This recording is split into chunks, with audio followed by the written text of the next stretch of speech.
এই ভিডিওতে আমরা সেট 4টা নিয়ে আলোচনা করব। প্রথম প্রশ্ন, one horned rhinoceros is restricted to the state of. এক শৃঙ্গ গন্ডার নিম্নলিখিত একটি রাজ্যের মধ্যে সীমাবদ্ধ। মহারাষ্ট্র, গুজরাট, উত্তরপ্রদেশ, আসাম। কোনটা সঠিক সেটা ওই একইভাবে কমেন্ট সেকশনে লিখতে হবে, 31-এর এ বা 31-এর বি বলে। তারপর হচ্ছে largest reptile in the world. বিশ্বের দীর্ঘতম সরীসৃপ কোনটি? পরের প্রশ্ন, coral reefs in India can be seen in. ভারতবর্ষে কোরাল রিফ কোথায় দেখা যায়? Himalayan region, Uttar Pradesh, Andaman and Nicobar islands, Rajasthan. Green revolution শব্দবন্ধটি কিসের সাথে যুক্ত? সেরিকালচার অর্থাৎ রেশম চাষ, এগ্রিকালচার, কৃষিকাজ, পিসিকালচার মাছ চাষ, আর ট্রান্সপোর্ট পরিবহন। কোনটার সাথে সবুজ বিপ্লব টার্মটা অর্থাৎ গ্রিন রেভলিউশন টার্মটা কার সাথে associated? The book silent spring was written by. Silent spring নামক বইটি কে রচনা করেছেন? Madhav Gadgil, Anil Agarwal, Rachel Carson, E O Wilson. সঠিক উত্তরটা বলতে হবে। Zoological survey of India is situated at. Delhi, Mumbai, Chennai, Kolkata. কোথায় জুলজিক্যাল সার্ভে অফ ইন্ডিয়া অবস্থিত? Wildlife protection act was formulated during the tenure of. কোন প্রধানমন্ত্রীর আমলে বন্যপ্রাণী সংরক্ষণ আইনটি তৈরি হয়? ইন্দিরা গান্ধী, লাল বাহাদুর শাস্ত্রী, রাজীব গান্ধী, মোরারজি দেশাই। এখানে আরও একটা প্রশ্ন এখান থেকে তৈরি করা সম্ভব, সেটা হচ্ছে ওয়াইল্ড লাইফ প্রোটেকশন অ্যাক্ট কোন সালে তৈরি হয় দিয়ে 4টে সালের নাম থাকবে। ধর 1962, 1972, 1982, ফর এক্সাম্পল বলছি, তাহলে তখন 1972টা উত্তর হবে। এইবার এই প্রশ্নের উত্তর দিতে গিয়ে একটা ওরা সুবিধা করে দিয়েছে যে সালটা ওরা বলে দিয়েছে। তাহলে এই সালে ভারতের প্রধানমন্ত্রী কে ছিল জানতে পারলেই উত্তরটা হয়ে যাবে। Nitrogen fixing organism is. নাইট্রোজেন সংবন্ধনকারী জীবটি হলো কোনটা? সঠিক উত্তর বলতে হবে। এক ধরনের ব্যাকটেরিয়া আছে যারা উদ্ভিদকে নাইট্রোজেন সাপ্লাই করে। সেই নাইট্রোজেন দিয়ে উদ্ভিদ নিজে বড় হয় এবং সে ফল ও ফুল তৈরি করে। তো নাইট্রোজেন প্রয়োজন, সার হিসেবেও আমরা বাইরে থেকে সাপ্লাই করি। আবার কিছু উদ্ভিদে এই জীবগুলি থাকে, এই ব্যাকটেরিয়াগুলি থাকে, তারা কিন্তু নাইট্রোজেন বাতাস থেকে সংগ্রহ করে উদ্ভিদকে সরবরাহ করে। ডাইনাইট্রোজেন যেটা বাতাসে ঘুরে বেড়ায় সেটা কিন্তু নিষ্ক্রিয়, ওটাকে ভাঙা কষ্টকর, তাই উদ্ভিদের পক্ষে ডাইরেক্ট ওটা নেওয়া সম্ভব হয় না। কিছু স্পেশাল ধরনের ব্যাকটেরিয়া আছে যারা এই কাজটা করে।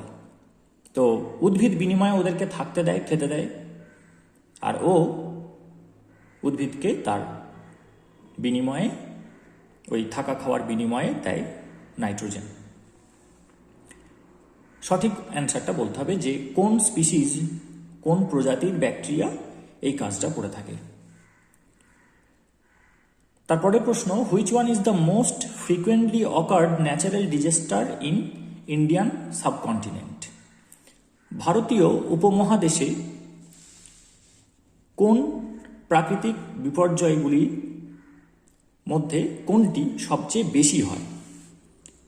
এটা যে একটু খবর টবর দেখে বা খোঁজ খবর রাখে চারিদিকের ব্যাপার, সেই বলতে পারবে উত্তরটা। সাইক্লোন, ঘূর্ণিঝড়, সুনামি, আর্থকোয়েক, ভূমিকম্প, বন্যা।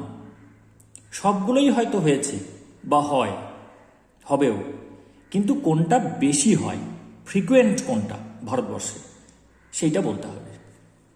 এটা খুব সহজ, একটু সাধারণ জ্ঞান থাকলেই, যেটু খোঁজ খবর রাখে সেই বলতে পারবে। পরে হচ্ছে vermi compost is related to organic manure, bio insecticide, biogas, fossil fuel. এই ভার্মি কম্পোস্টের বাংলাটা কেউ যদি জানে, এখানে বলাও আছে, তাহলেই কিন্তু উত্তরটা হয়ে যাবে, কারণ এখানে বলা হচ্ছে কেঁচো সার। ভার্মি কম্পোস্টের মানে কেঁচো সার। এবার এখানে অপশনগুলো রয়েছে জৈব সার, জৈব কীটনাশক, জৈব গ্যাস, জৈব জ্বালানি। তাহলে তো এমনি উত্তরটা হয়ে গেল 40-এর এ।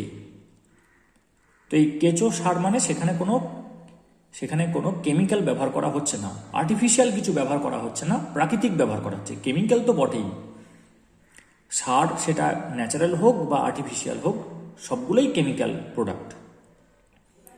কিন্তু প্রকৃতি থেকে সংগ্রহ করা হয়েছে, ন্যাচারালি অকারিং, সেটা আর্টিফিশিয়ালি ল্যাবে সিনথেসাইজ নয় এবং সেটা ক্ষতি করবে না, তার সাইড এফেক্ট কম। এটাকে বলা হচ্ছে জৈব সার, এবং এই জৈব সারটা পার্টিকুলারলি তৈরি করা হয়েছে কেঁচো দিয়ে। তাহলে এটা উত্তরটা হয়েই গেল 40-এর এ, এটা অর্গ্যানিক ম্যানিওর। এরপরের প্রশ্ন, বায়োডাইভার্সিটি হটস্পট ইন ইন্ডিয়া, কোথায় জীববৈচিত্র্যটা সবচেয়ে বেশি, কোন জায়গায় ভারতবর্ষের? ইস্টার্ন ঘাট, ওয়েস্টার্ন ঘাট, সুন্দরবন, নীলগিরি। পূর্ব ঘাট পর্বতমালা, পশ্চিম ঘাট পর্বতমালা, সুন্দরবন এবং নীলগিরি, এই চারটির মধ্যে কোথায় জীববৈচিত্র্য অর্থাৎ বায়োডাইভার্সিটি সবচেয়ে বেশি আছে?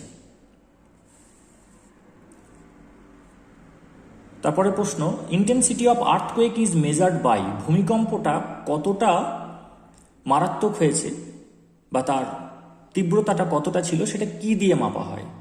Barometer, Richter scale, horsepower, joules. এই চারটা অপশন রয়েছে, সঠিক উত্তরটা বলতে হবে। Rain water harvesting is one type of wetland conservation, water conservation, forest conservation, irrigation. এর বাংলাটা আমি দেখাচ্ছি না ইচ্ছা করেই, তাতে আবার এর উত্তরটা হয়ে যাবে, কারণ রেন ওয়াটার হারভেস্টিংয়ের মানে জানতে পারলেই এই উত্তরটা যে কেউ বলে দিতে পারবে, যেমন করে ওই কেঁচো সারের ব্যাপারটা হলো। তাই এর বাংলাটা আমি বলছি না, কিন্তু এই অপশনগুলোর মানে আমি বলে দেব।